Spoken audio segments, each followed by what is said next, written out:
Durante años, creí que el aroma del pan sin levadura era sagrado, hasta descubrir que, detrás de las puertas de mi iglesia, se ocultaba un secreto tan oscuro que amenazaba con destruir vidas enteras. Lo que parecía fe pura era en realidad un juego de poder, manipulación y abuso. Pero la verdad que encontré te dejará sin aliento. El aroma del pan sin levadura llenaba nuestra cocina cada viernes por la tarde, recordándome que el sábado estaba a punto de llegar. Me llamo Isabel Morales, tengo 64 años y durante más de la mitad de mi vida creí que ese olor era sagrado. En Sevilla, en el barrio de Nervión donde crecí, los sábados no eran días de descanso común. Eran portales hacia lo divino, donde encender una luz podía convertirse en pecado y donde cada gesto era vigilado por ojos que juzgaban en nombre de Dios. Mi madre, Carmen, repetía como un mantra que la salvación mora en la obediencia, mientras mi padre, Francisco, contaba los diezmos cada domingo con la misma precisión con que contaba los latidos de su corazón. Nuestra casa en la calle Periodista, Federico García Barriuso, olía siempre a ese pan especial y a la cera de las velas que encendíamos cada viernes antes del ocaso. El silencio del sábado era tan profundo que podíamos escuchar las campanadas de la Giralda a la distancia, recordándonos que el mundo secular continuaba su marcha mientras nosotros nos deteníamos. Yo cantaba en el coro de la Iglesia Adventista del Séptimo Día de Sevilla desde los 15 años. Vestía mis faldas largas hasta los tobillos, blusas de manga larga incluso en pleno verano andaluz, y sonreía esa sonrisa disciplinada que habíamos aprendido a perfeccionar. Mis amigas del instituto no entendían por qué no podía salir los viernes por la noche, o por qué rechazaba las invitaciones a fiestas de cumpleaños que cayeran en sábado. Es mi religión, les explicaba, y ellas asentían con esa mezcla de respeto y lástima que conocen bien quienes han sido diferentes. Isabel tiene una voz privilegiada, decía el pastor anterior, el hermano Rodríguez, un hombre mayor que había dirigido nuestra congregación durante 20 años con mano firme pero bondadosa. Él conocía a cada familia, recordaba los nombres de todos los niños y sus sermones eran como conversaciones íntimas con Dios. Cuando él se jubiló, toda la congregación sintió que perdíamos a un padre. Fue entonces cuando llegó Antonio. Antonio Mendoza tenía 35 años. Una voz aterciopelada que hacía que los versículos bíblicos sonaran como poesía, y una forma de mirar que te hacía sentir especial y observada al mismo tiempo. Venía de Madrid, decía, donde había dirigido una congregación próspera y moderna.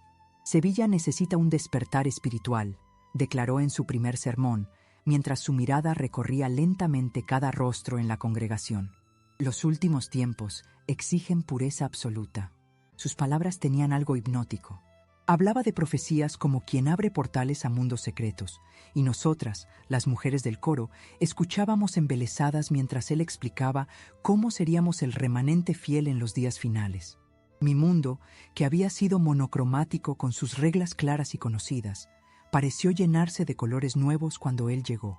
«Hermana Isabel», me dijo después de su tercer domingo con nosotros, acercándose al piano donde yo ensayaba los himnos para la semana siguiente. «He notado su dedicación. Me gustaría que coordinara el grupo de jóvenes. Tengo planes especiales para renovar nuestra iglesia». Me sentí elevada, elegida. Durante años había sido simplemente una voz más en el coro, una hija obediente que cumplía con las expectativas familiares. Ahora, de repente, tenía un propósito más grande. «Será un honor, pastor», respondí, sin imaginar que esas palabras iniciarían el capítulo más turbulento de mi vida. Las primeras señales fueron tan sutiles que las confundí con celo espiritual. Antonio comenzó a programar reuniones adicionales entre semana. «El mundo se acelera hacia su fin», explicaba, «y nosotros debemos acelerar nuestra preparación». Los estudios bíblicos se extendían hasta altas horas, y las reglas que habíamos seguido durante décadas comenzaron a multiplicarse como las ramas de un árbol que crece sin control. «Las mujeres deben cubrirse completamente durante la oración», anunció un miércoles. «Los cosméticos son vanidad del mundo», declaró otro día. «Las risas altas durante el servicio demuestran falta de reverencia», añadió la semana siguiente. Cada nueva regla venía acompañada de versículos bíblicos cuidadosamente seleccionados y de esa sonrisa que prometía que todo era por nuestro bien espiritual. Mi madre comenzó a notar mi inquietud. «Isabel, estás muy callada últimamente», me comentó una tarde mientras preparábamos la cena. Yo no sabía cómo explicarle que algo dentro de mí había comenzado a removerse, como una piedra en el zapato que al principio es apenas una molestia, pero que con cada paso se vuelve más dolorosa. «Es solo que el pastor Antonio tiene muchas ideas nuevas», le respondí, pero mi voz sonó insegura incluso a mis propios oídos. Fue durante una reunión del grupo de jóvenes, en una tarde especialmente calurosa de julio, cuando vi la primera grieta en esa fachada perfecta. Lucía Fernández, una chica nueva de 17 años que se había bautizado apenas 3 meses antes, salía del despacho pastoral con los ojos rojos y las manos temblorosas. «¿Estás bien?», le pregunté, acercándome a ella en el pasillo. «Sí», respondió rápidamente, demasiado rápidamente. «Solo estaba recibiendo consejo espiritual. El pastor dice que debo trabajar en mi actitud». Pero algo en su voz, algo en la forma como evitó mi mirada, plantó una semilla de duda que comenzaría a crecer en los días siguientes. Esa noche, mientras ayudaba a mi madre a guardar los utensilios de la cena, no pude quitarme de la cabeza la imagen de Lucía saliendo de aquel despacho. El aroma del pan sin levadura volvió a llenar nuestra cocina el viernes siguiente, pero por primera vez en mi vida, ese olor no me trajo paz. En cambio, me recordó que había secretos fermentando en lugares donde se suponía que solo debía haber luz. Nací en 1961, hija de Francisco Morales, electricista del puerto de Sevilla, y Carmen Ruiz, costurera que trabajaba desde casa para las familias pudientes del barrio de Los Remedios. Mis padres se habían convertido a la fe adventista en 1955, cuando yo apenas tenía 4 años, después de que unos misioneros estadounidenses tocaran la puerta de nuestra humilde casa en Nervión durante una campaña evangelística que marcó a toda la ciudad. Fue como si Dios nos hubiera estado buscando toda la vida. Solía contar mi madre cuando alguien preguntaba sobre nuestra conversión. Mi padre, hombre de pocas palabras pero de convicciones profundas, había encontrado en la disciplina adventista el orden que su alma necesitaba después de años de incertidumbre laboral y problemas con el alcohol que casi destruyen nuestro hogar cuando yo era muy pequeña. Crecí viendo cómo mis padres transformaron nuestra casa en un reflejo de sus nuevas creencias. Los viernes por la tarde, mi madre encendía las velas con una solemnidad que me parecía mágica, mientras mi padre guardaba sus herramientas de trabajo hasta el domingo. «El sábado es santo para el Señor», repetía. Y yo aprendí a amar ese silencio sagrado que descendía sobre nuestro hogar desde el atardecer del viernes hasta el atardecer del sábado. A los 27 años me casé con Miguel Herrera, un contador adventista de Córdoba que había conocido durante un campamento juvenil en la Sierra de Cazorla. Miguel era 5 años mayor que yo, meticuloso con los números como mi padre era con los cables eléctricos, y compartía mi devoción por la música sacra. Nos establecimos en un pequeño apartamento cerca de la iglesia, y durante los primeros años de matrimonio, nuestra vida transcurrió con la tranquilidad predecible de quienes han encontrado su lugar en el mundo. Tuvimos 2 hijos, Carmen, nacida en 1989, y Francisco, que llegó 2 años después. Miguel trabajaba en una empresa de contabilidad del centro de Sevilla, y yo me dedicaba a criar a los niños y a servir en la iglesia, donde había asumido gradualmente más responsabilidades. Dirigía el coro infantil, coordinaba las actividades de las mujeres y organizaba las cenas comunitarias que se celebraban después de los servicios de los sábados. «Isabel tiene don de liderazgo», decía el pastor Rodríguez cuando alguien elogiaba mi trabajo en la congregación. «Pero lo ejerce con humildad, como debe ser una mujer cristiana». Esas palabras me llenaban de orgullo y al mismo tiempo me recordaban los límites que mi género imponía a mis aspiraciones espirituales. Cuando Antonio Mendoza llegó a nuestra congregación a finales de 1990, yo tenía 29 años y había desarrollado una rutina semanal que me daba propósito y satisfacción. Los lunes limpiaba la iglesia junto con otras 3 hermanas. Los martes dirigía el ensayo del coro. Los miércoles coordinaba el estudio bíblico para mujeres, Los jueves visitaba a los enfermos y ancianos de la congregación. Los viernes preparaba mi corazón para el sábado y los domingos planificaba las actividades de la semana siguiente. Antonio cambió esa rutina desde su primer mes con nosotros. Las hermanas necesitan más supervisión espiritual, anunció durante una reunión de junta. Estableceremos consejerías individuales semanales para asegurar el crecimiento personal de cada miembro. Miguel, que formaba parte de la junta de ancianos, levantó tímidamente la mano. Pastor, ¿no sería más apropiado que las hermanas casadas recibieran consejería junto con sus esposos? Antonio sonrió con esa sonrisa que había aprendido a reconocer, dulce en la superficie, pero con algo frío por debajo. Hermano Miguel, la Biblia enseña que cada alma debe trabajar en su salvación con temor y temblor. Las esposas también tienen responsabilidades individuales ante Dios. Fue así como comenzaron las sesiones de crecimiento espiritual, reuniones privadas que Antonio programaba con cada mujer de la congregación en su despacho pastoral. El despacho era una habitación pequeña en la parte trasera del templo, con estanterías llenas de libros teológicos, un escritorio de madera oscura y 2 sillas enfrentadas donde se suponía que el consejero y el aconsejado podían hablar con total privacidad. Isabel me dijo durante mi primera sesión: veo en usted potencial para ser una líder ejemplar en nuestra iglesia, pero necesita refinamiento. Le pregunté qué tipo de refinamiento necesitaba. Él se levantó de su silla y caminó hacia la ventana, manteniéndome en suspenso durante largos segundos antes de responder. Su sonrisa, por ejemplo, a veces es demasiado amplia durante los servicios. Puede dar la impresión de frivolidad. Hizo una pausa, observando mi reacción. Y su forma de dirigir el coro. Sus gestos son muy expresivos. Una mujer cristiana debe ser más contenida. Salí de esa primera sesión sintiéndome confundida. Durante años, el pastor Rodríguez había elogiado precisamente mi entusiasmo y mi expresividad musical. Ahora, de repente, esas mismas cualidades se habían convertido en defectos que debía corregir. Las siguientes sesiones siguieron un patrón similar. Antonio identificaba aspectos de mi personalidad o comportamiento que, según él, necesitaban ajuste espiritual. Mi risa era demasiado espontánea, mi forma de caminar demasiado segura, mi manera de hablar con otras hermanas demasiado informal. Cada crítica venía envuelta en versículos bíblicos y en la promesa de que estos cambios me acercarían más a Dios. ¿Cómo van tus sesiones con el pastor?, me preguntó Miguel una noche después de cenar. Nuestros hijos estaban haciendo tareas en sus habitaciones y nosotros habíamos quedado solos en la cocina. Bien, respondí, pero la palabra sonó hueca incluso a mis propios oídos. Está ayudándome a crecer espiritualmente. Miguel me miró con esa expresión que conocía bien, la que ponía cuando los números en una cuenta no cuadraban. Isabel, llevas semanas muy callada y he notado que ya no diriges el coro con la misma alegría de antes.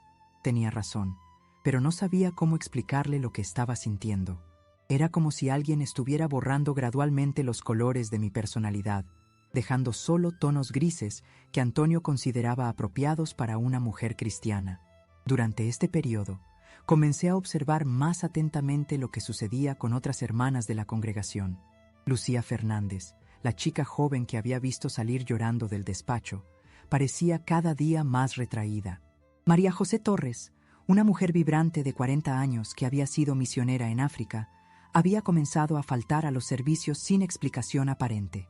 Rosa Delgado, mi compañera del coro durante 10 años, había perdido 20 kilos en 3 meses y parecía siempre nerviosa.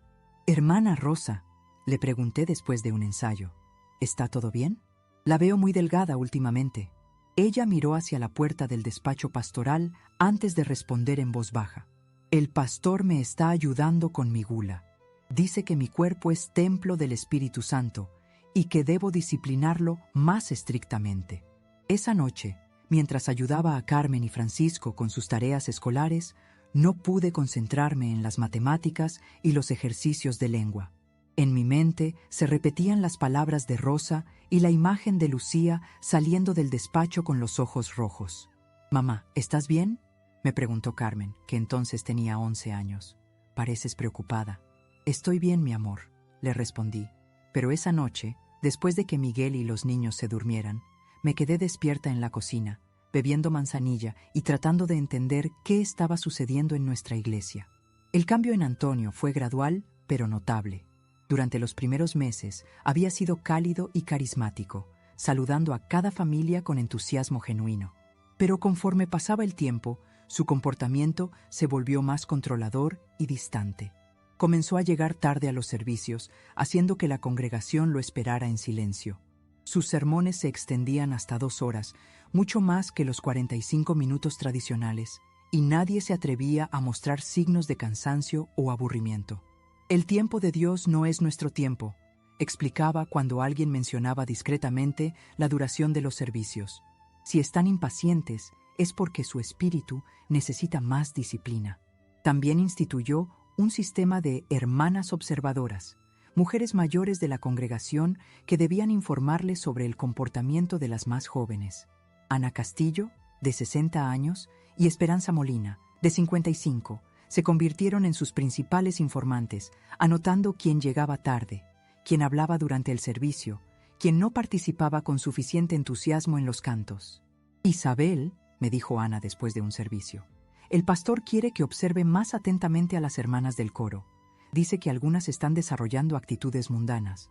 La petición me heló la sangre.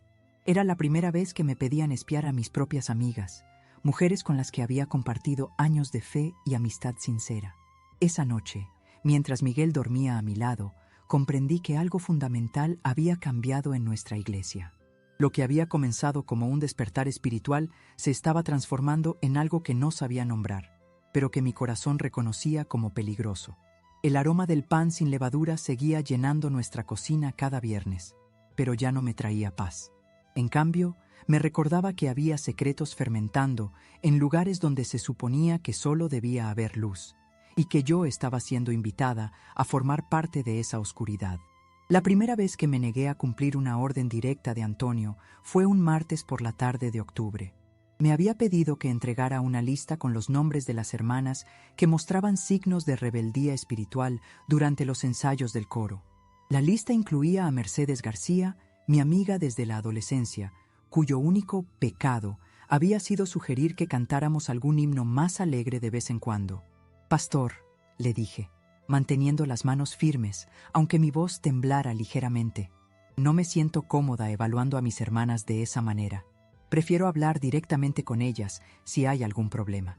Su expresión cambió tan rápidamente que por un momento pensé que había visto a otra persona ocupar su cuerpo. La sonrisa dulce desapareció, reemplazada por una mirada fría que me hizo retroceder instintivamente. «Isabel», dijo con una voz tan suave que resultaba más amenazante que un grito, «veo que necesita recordar quién tiene la autoridad espiritual en esta iglesia». Esa noche no pude dormir. Miguel notó mi inquietud y me preguntó qué había pasado, pero no supe cómo explicarle que nuestro pastor me había hecho sentir como una niña desobediente siendo regañada. Durante los días siguientes, comencé a prestar más atención a los pequeños detalles que antes había pasado por alto. Las sesiones de crecimiento espiritual se habían vuelto más frecuentes y más largas. Algunas hermanas permanecían en el despacho de Antonio durante 2 o 3 horas, saliendo siempre con aspecto de agotamiento emocional. Lucía Fernández había dejado de participar en las actividades juveniles, y cuando le preguntaba cómo estaba, solo respondía con monosílabos y una sonrisa forzada. «Estoy aprendiendo a ser más sumisa», me dijo una tarde cuando insistí en saber si todo estaba bien. «El pastor dice que las mujeres jóvenes como yo necesitamos más disciplina espiritual». Esas palabras me persiguieron durante días. ¿Qué tipo de disciplina espiritual requería que una chica de 17 años perdiera completamente su personalidad vibrante? Durante una reunión de junta en noviembre, Antonio anunció nuevos cambios que me alarmaron profundamente. «A partir del próximo mes», declaró mientras los ancianos escuchaban en silencio, «estableceremos sesiones de consejería familiar obligatorias. Cada familia debe reunirse conmigo mensualmente para evaluar su progreso espiritual». «¿Sesiones familiares?», preguntó mi esposo Miguel, quien raramente cuestionaba las decisiones pastorales. «¿Qué tipo de temas se discutirían en esas reuniones?». Antonio sonrió esa sonrisa que yo había aprendido a temer. Todo lo necesario para el crecimiento espiritual, hermano Miguel. La comunicación matrimonial, la disciplina de los hijos, la administración del hogar. Un pastor debe conocer íntimamente a su rebaño para guiarlo correctamente. Esa palabra, íntimamente, resonó en mi mente como una alarma. ¿Desde cuándo un pastor necesitaba conocer los detalles íntimos de nuestros matrimonios y nuestra vida familiar? Después de la reunión, mientras caminábamos hacia casa bajo las farolas de la calle Periodista Federico García Barriuso, Miguel expresó sus propias dudas por primera vez. «Isabel», me dijo deteniéndose bajo la luz amarillenta de una farola, «algo no me cuadra con todo esto.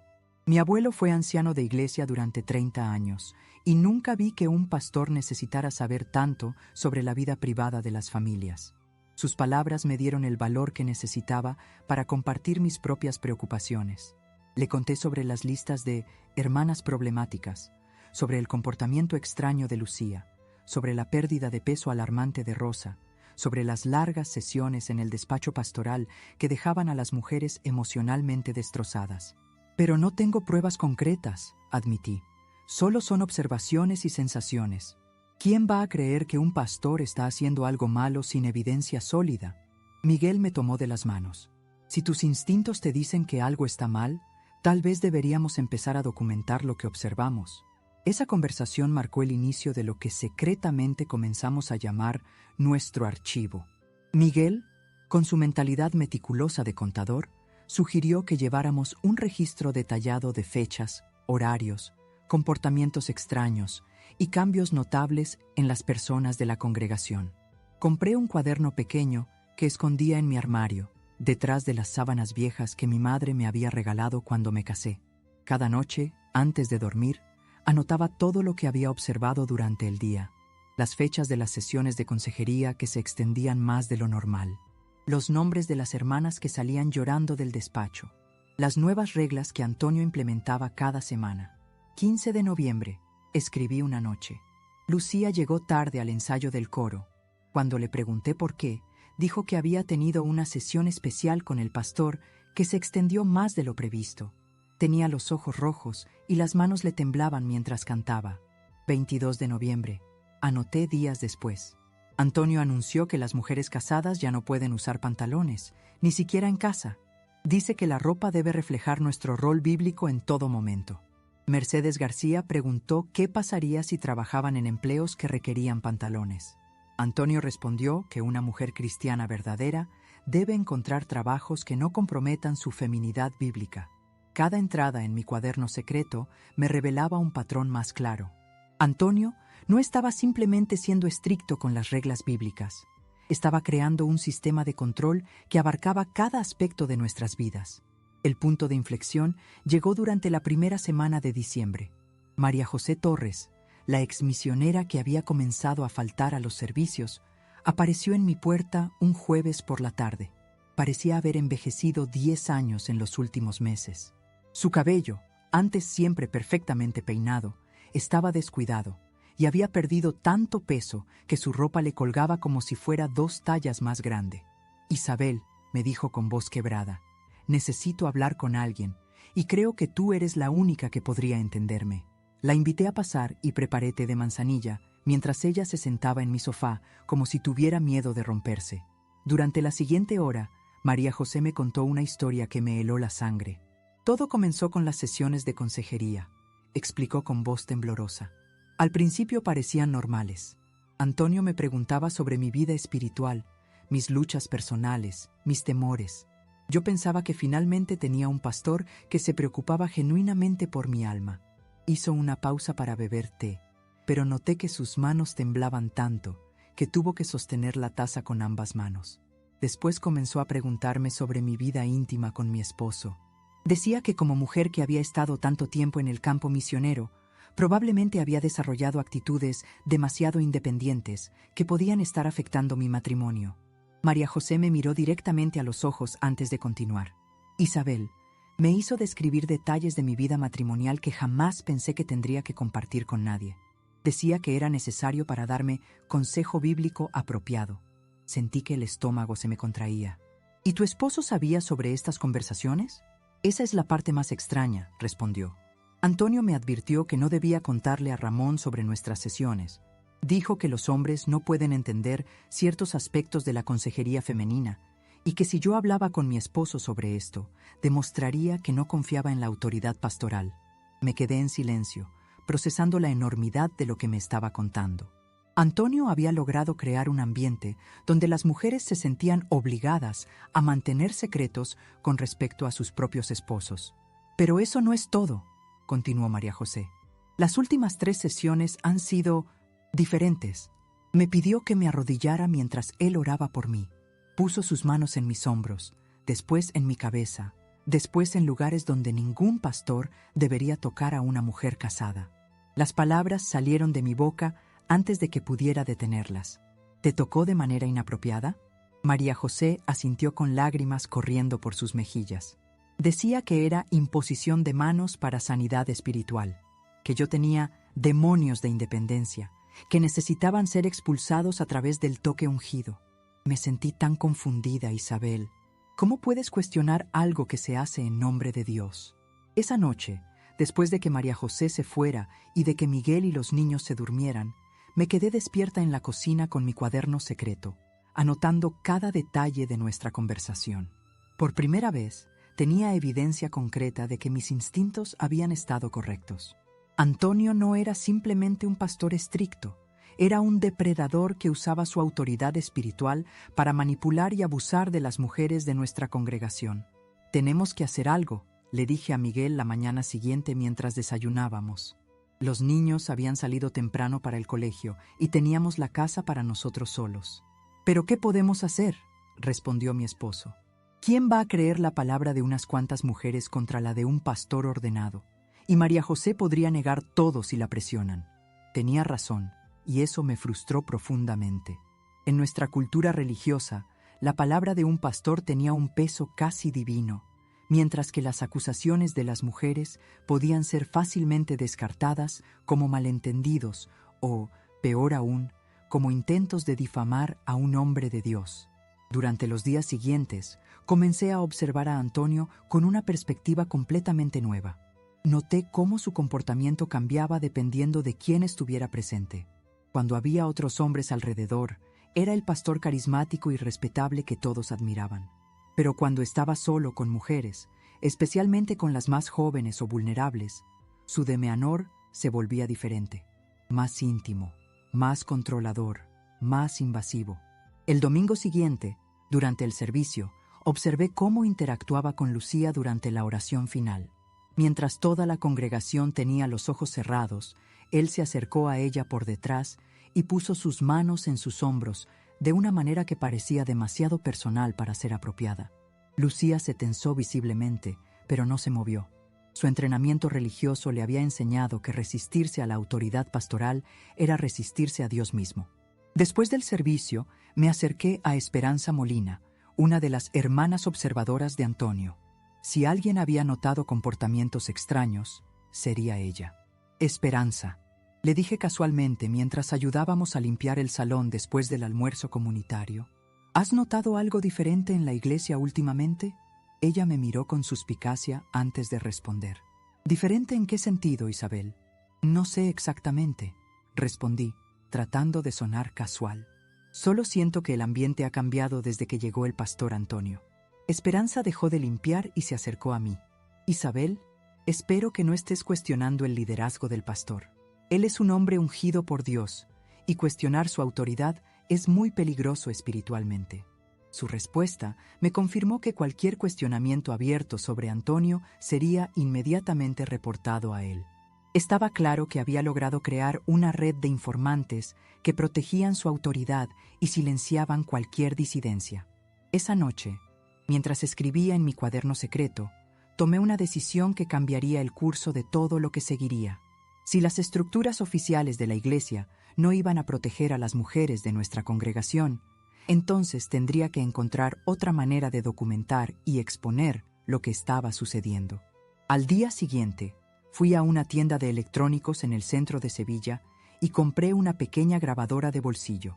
Era del tamaño de una caja de fósforos y podía grabar hasta 2 horas de conversación con una calidad decente. Costaba más dinero del que normalmente gastaba sin consultar con Miguel, pero sabía que era una inversión necesaria. Si vamos a acusar a un pastor de abuso, me dije mientras escondía la grabadora en mi bolso, necesitamos evidencia que nadie pueda negar.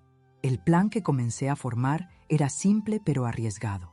Durante mi próxima sesión de consejería con Antonio, intentaría llevarlo a admitir en una grabación algunos de los comportamientos inapropiados que había estado exhibiendo. No sabía exactamente cómo lo haría, pero confiaba en que mi experiencia de décadas interactuando con él me daría las herramientas necesarias. Mientras tanto, comencé a acercarme discretamente a otras mujeres de la congregación que habían mostrado signos de angustia. Rosa Delgado, la hermana que había perdido tanto peso, me confió que Antonio la había puesto en un ayuno espiritual que requería que comiera solo una comida pequeña al día. Dice que mi cuerpo está lleno de espíritus de gula, me explicó con vergüenza, y que solo a través del ayuno extremo puedo purificarme. Carmen Vega, una madre soltera de 35 años, me contó que Antonio le había dicho que su soltería era resultado de su actitud rebelde hacia la autoridad masculina y que necesitaba sesiones intensivas de corrección espiritual para volverse digna del matrimonio. Cada historia que escuchaba añadía otra pieza al rompecabezas que estaba armando. Antonio había desarrollado un sistema sofisticado de manipulación psicológica que usaba conceptos bíblicos para justificar el control absoluto sobre las mentes y cuerpos de las mujeres de nuestra congregación. La fecha para mi plan se acercaba rápidamente.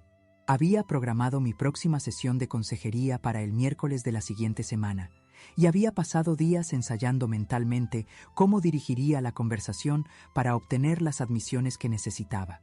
Pero el martes por la noche recibí una llamada telefónica que cambió todo. Isabel, era la voz temblorosa de Lucía Fernández. Necesito verte. Es urgente.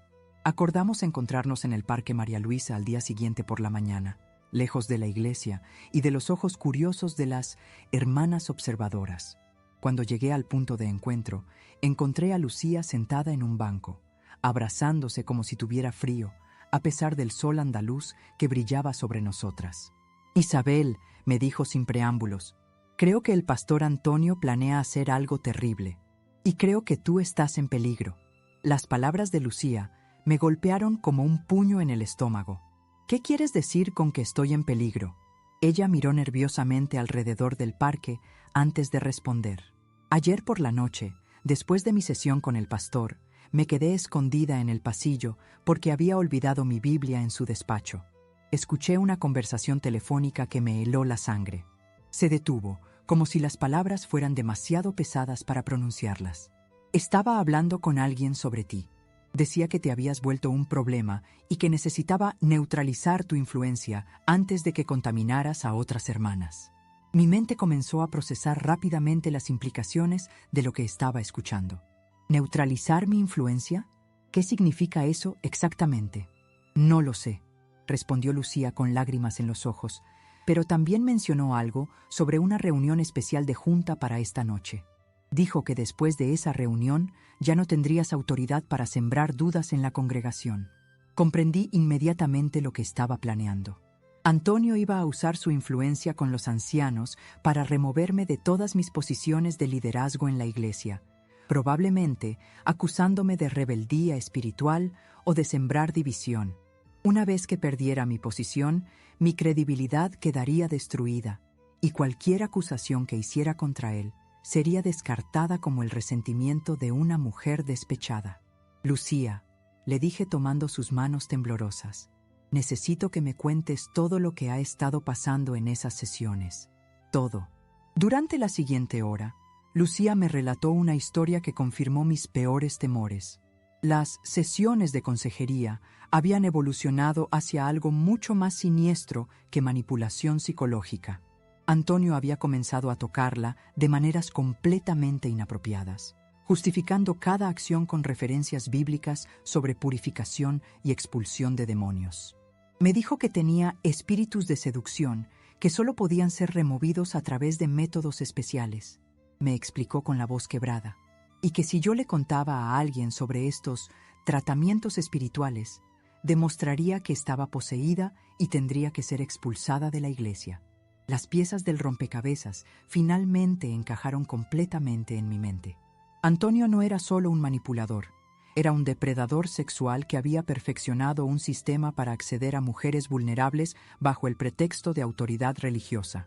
Lucía, tenemos que denunciarlo, le dije con firmeza.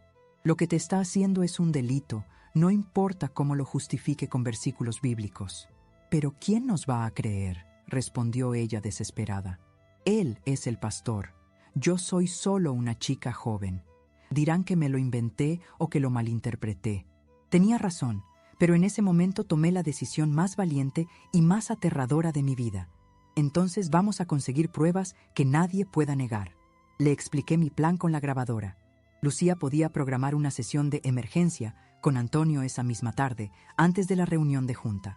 Durante esa sesión, yo estaría escondida en el armario de suministros que estaba al lado de su despacho, grabando toda la conversación. Es demasiado arriesgado, protestó Lucía. ¿Qué pasa si nos descubre? Entonces al menos habremos intentado proteger a las otras mujeres de la congregación, respondí. Y si conseguimos la grabación, tendremos evidencia que podrá salvar a muchas otras hermanas. Lucía asintió lentamente. ¿Pero qué voy a decirle para que él admita lo que ha estado haciendo? No tienes que hacer que admita nada directamente, le expliqué. Solo actúa como siempre lo has hecho. Si él se comporta de manera inapropiada, la grabadora lo capturará.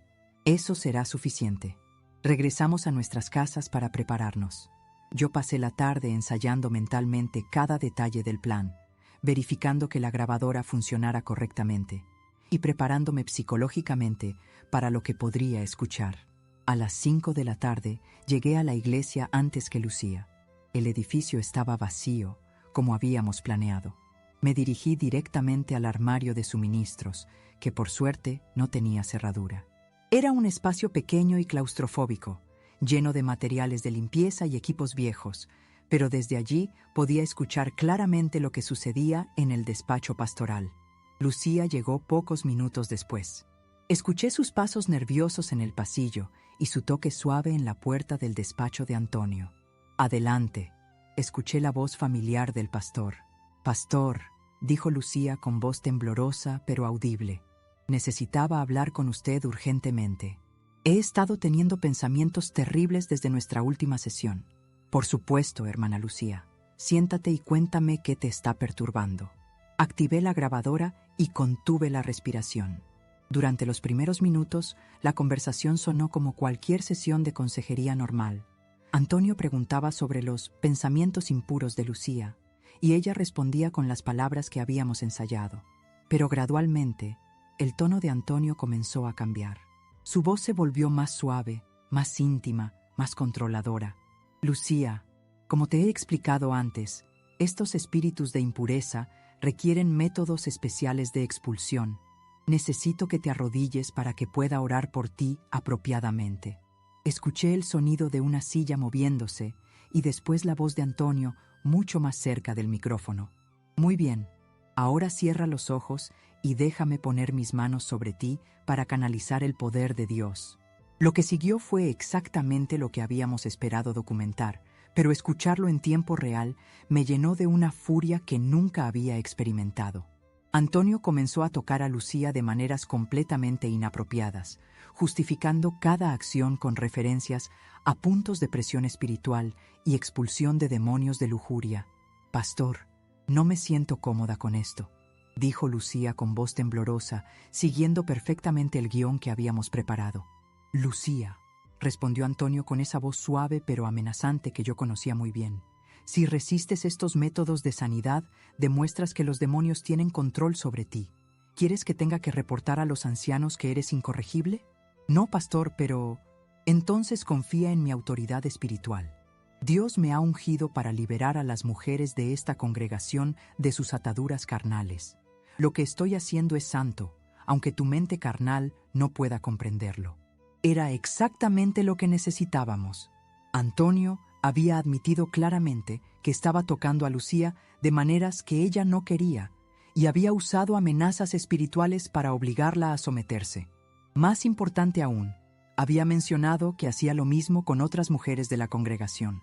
En ese momento, escuché pasos en el pasillo principal de la iglesia. Mi corazón se aceleró cuando reconocí las voces de varios ancianos llegando temprano para la reunión de junta. Tenía que salir del armario inmediatamente, antes de que comenzaran a buscar materiales para la reunión.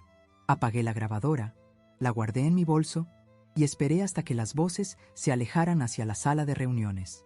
Después salí silenciosamente del armario y me dirigí hacia la salida trasera del edificio. Lucía salió del despacho pocos minutos después, pálida pero triunfante. Nos encontramos en el estacionamiento donde habíamos acordado.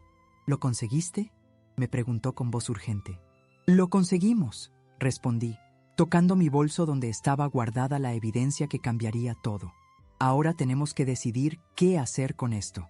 Mientras caminábamos hacia nuestros coches, sabía que habíamos cruzado un punto de no retorno. La grabación en mi bolso contenía las palabras que destruirían la carrera de Antonio y expondrían la red de abuso que había creado en nuestra iglesia. Pero también sabía que usar esa evidencia significaría enfrentar la ira de una institución que preferiría proteger su reputación antes que admitir que había fallado en proteger a sus mujeres más vulnerables. La decisión que tomaría en las próximas horas determinaría no solo mi futuro en la iglesia, sino el futuro de todas las mujeres que Antonio había victimizado y las que podrían ser sus víctimas futuras. Esa noche no pude dormir. La grabadora descansaba en mi mesa de noche como una bomba a punto de explotar. Miguel dormía tranquilamente a mi lado, ajeno al hecho de que su esposa acababa de documentar evidencia que sacudiría los cimientos de nuestra comunidad religiosa. A las 6 de la mañana me levanté y fui a la cocina a preparar café. Mientras esperaba que el agua hirviera, escuché de nuevo la grabación con auriculares, asegurándome de que la calidad fuera suficientemente clara para que no hubiera dudas sobre lo que Antonio había hecho. Su voz se escuchaba perfectamente. «Lo que estoy haciendo es santo, aunque tu mente carnal no pueda comprenderlo». Las palabras de Lucía también eran audibles. «Pastor, no me siento cómoda con esto». Y su respuesta amenazante. «Si resistes estos métodos de sanidad, demuestras que los demonios tienen control sobre ti».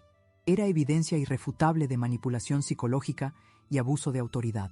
Pero sabía que el verdadero desafío no sería probar que Antonio era culpable, sino convencer a las autoridades de la iglesia de que actuaran en consecuencia. Miguel se despertó y me encontró sentada en la mesa de la cocina con una taza de café en las manos y una expresión que debía haber revelado la enormidad de lo que había vivido la noche anterior. «Isabel, pareces como si hubieras visto un fantasma», me dijo sentándose frente a mí. «¿Qué ha pasado?». Le conté todo. Desde mi encuentro con Lucía en el parque hasta el plan de la grabación y lo que habíamos documentado en el despacho de Antonio. Miguel escuchó en silencio, su expresión volviéndose más grave con cada detalle. «Dios mío», murmuró cuando terminé. «Esto es mucho peor de lo que imaginábamos». «¿Pero qué hacemos ahora?», le pregunté. «Si vamos directamente a los ancianos, podrían intentar encubrir todo para proteger la reputación de la iglesia. Si vamos a la policía primero, podrían decir que es un asunto interno religioso». Miguel reflexionó durante varios minutos antes de responder. «Creo que necesitamos hacer ambas cosas simultáneamente. Pero primero, deberíamos hacer copias de esa grabación y guardarlas en lugares seguros». Tenía razón. Durante las siguientes horas hicimos 3 copias de la grabación.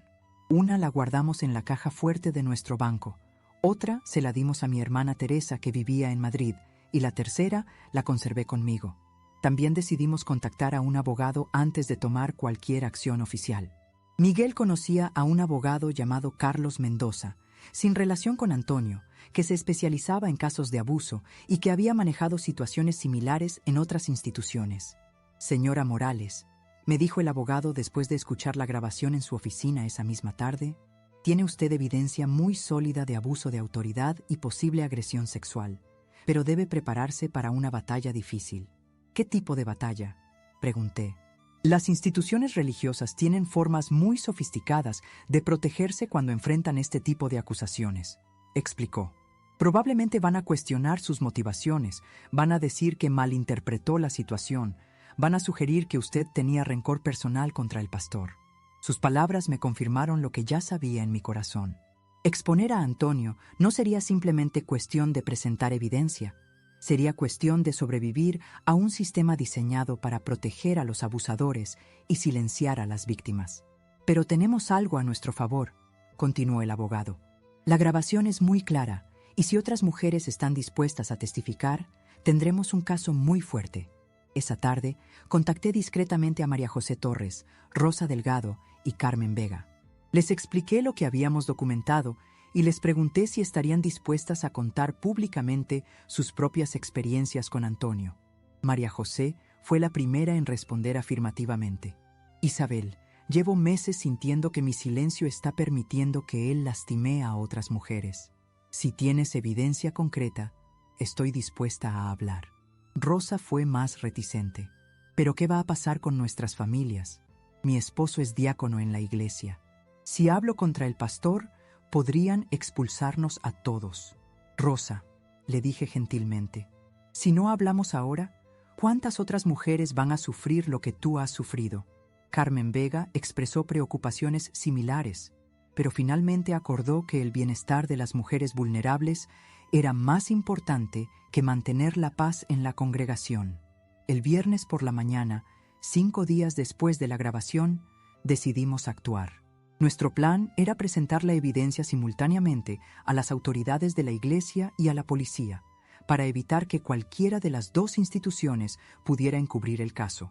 Miguel y yo fuimos primero a la oficina de la Unión Española de Iglesias Adventistas del Séptimo Día en Madrid.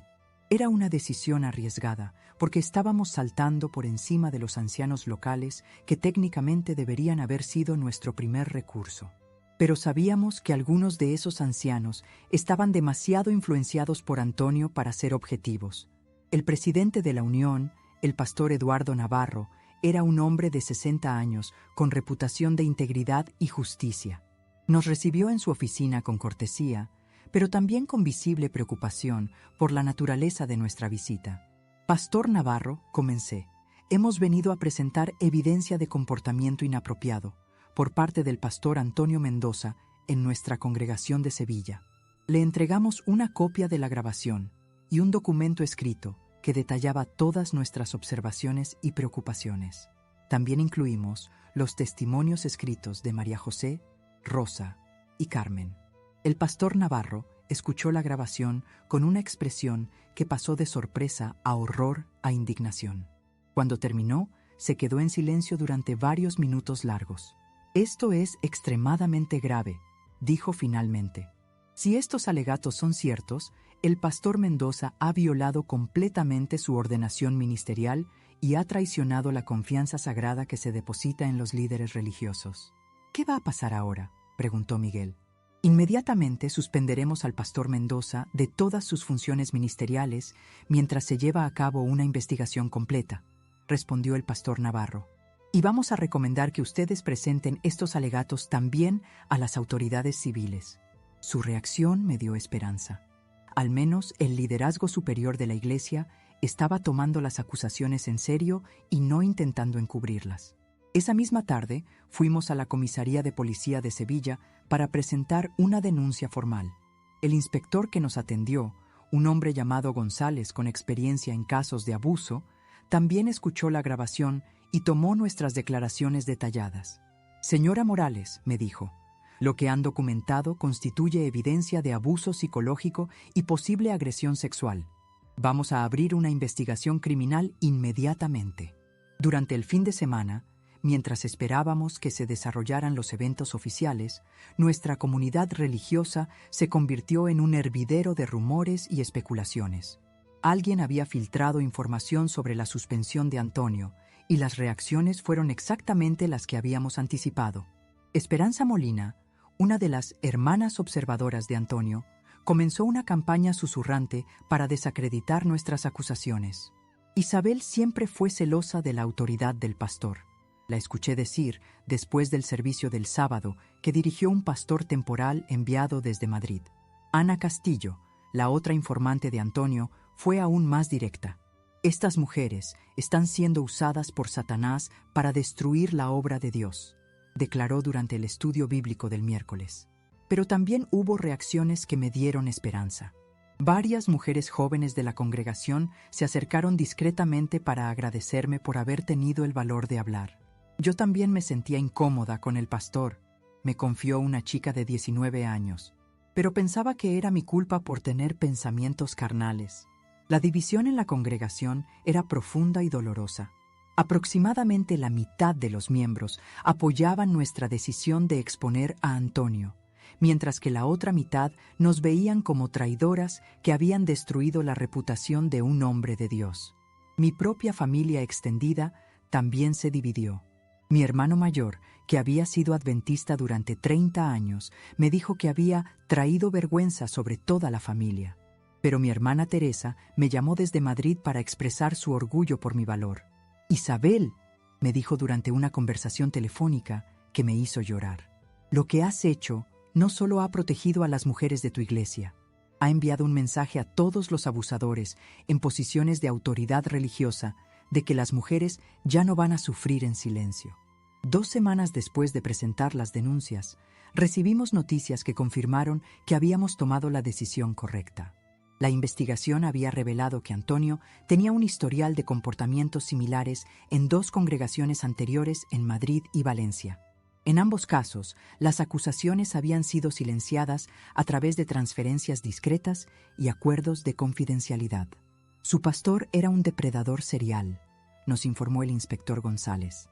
Si ustedes no hubieran hablado, probablemente habría continuado abusando de mujeres durante años.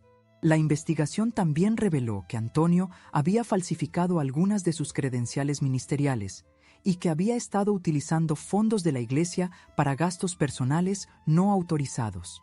Cuando toda la evidencia salió a la luz, incluso algunos de sus defensores más firmes comenzaron a cambiar de opinión.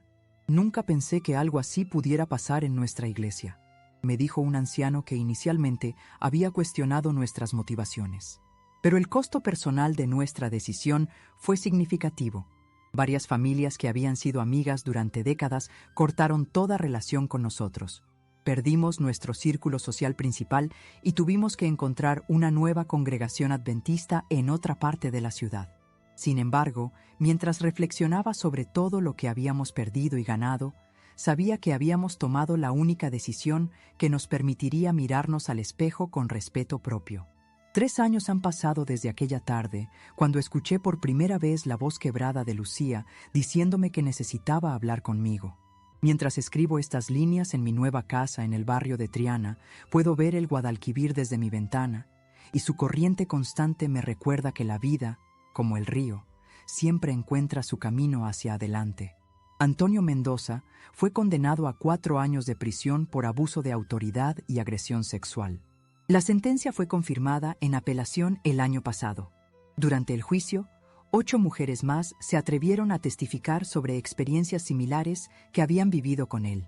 Cada testimonio fue un eco doloroso de lo que Lucía, María José, Rosa, Carmen y yo habíamos experimentado.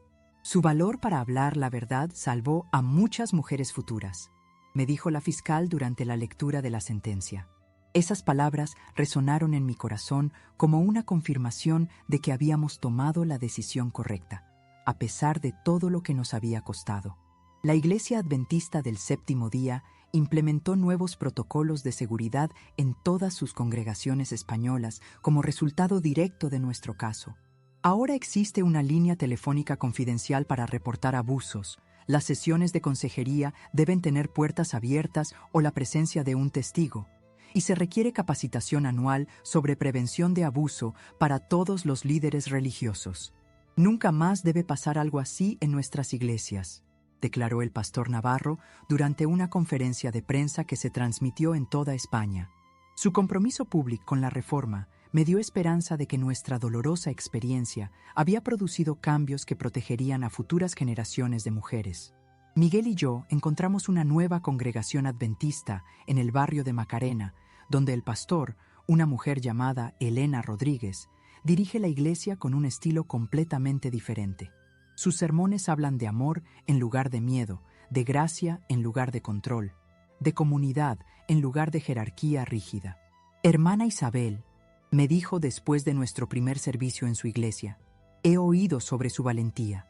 Sería un honor tenerla en nuestro equipo de liderazgo. Al principio, dudé si quería involucrarme nuevamente en el liderazgo religioso.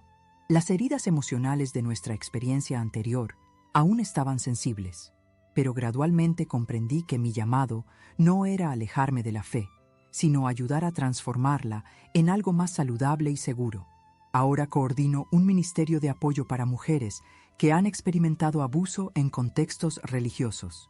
Nos reunimos cada segundo miércoles del mes en el salón de nuestra nueva iglesia y hemos ayudado a más de 30 mujeres a procesar sus traumas y encontrar caminos hacia la sanidad. Usted me salvó la vida, me dijo recientemente una mujer llamada Patricia, que había sufrido abusos similares en una iglesia pentecostal de Málaga. Cuando leí su historia en el periódico, comprendí que lo que me había pasado no era culpa mía y que tenía derecho a buscar justicia. Estas conversaciones me confirman que el dolor que experimentamos no fue en vano.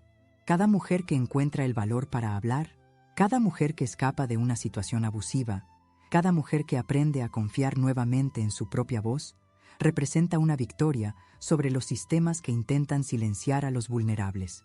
Lucía se convirtió en una de mis amigas más cercanas y en una poderosa defensora de los derechos de las mujeres. Estudió psicología en la Universidad de Sevilla y ahora trabaja como consejera especializada en trauma religioso.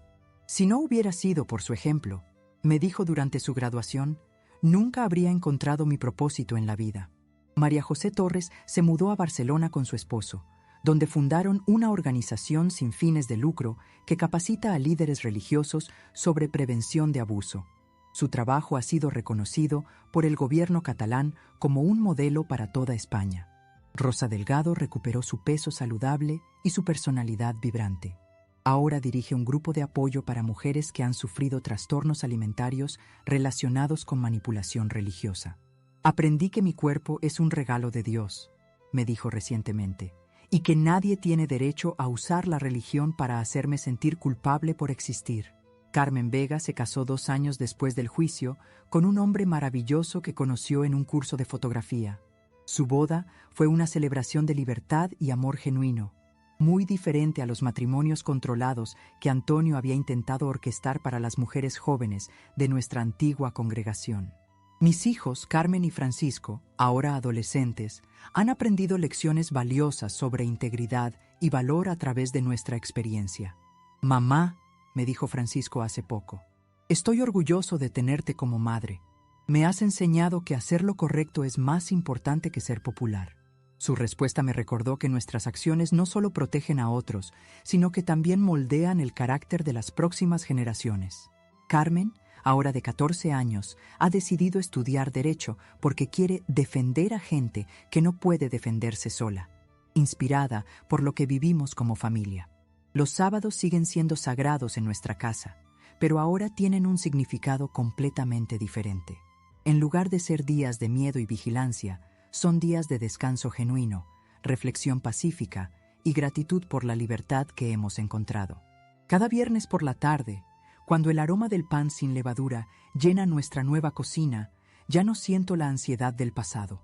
En cambio, siento gratitud por haber encontrado el valor para proteger a las mujeres de mi comunidad y por haber descubierto que la verdadera espiritualidad florece en la libertad, no en el control.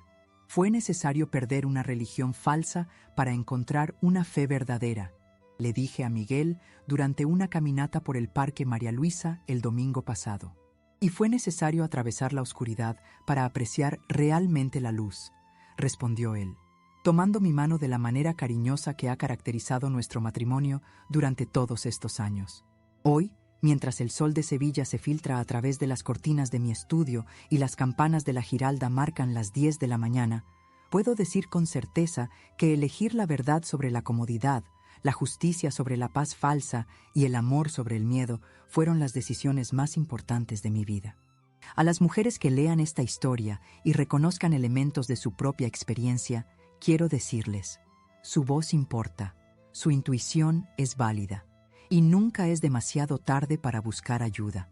Los sistemas que permiten el abuso dependen de nuestro silencio para sobrevivir. Cuando hablamos, cuando nos apoyamos mutuamente, cuando nos negamos a aceptar lo inaceptable, estos sistemas pierden su poder. La sanidad es posible, la justicia es posible, y la paz verdadera, esa que viene de saber que hemos protegido a otros y honrado nuestra propia dignidad, esa paz que nadie puede quitarnos, también es posible. El aroma del pan sin levadura ya no me recuerda reglas rígidas y miradas juzgadoras. Ahora me recuerda que elegí la luz sobre las sombras y que esa elección transformó no solo mi vida, sino las vidas de muchas otras mujeres que merecían protección y respeto. Esta es una historia real, compartida por uno de nuestros suscriptores. Muchas gracias por confiar en nosotros. Si tú también tienes una historia que te gustaría compartir, escríbenos en los comentarios. Estaremos muy felices de contar tu historia en nuestro canal.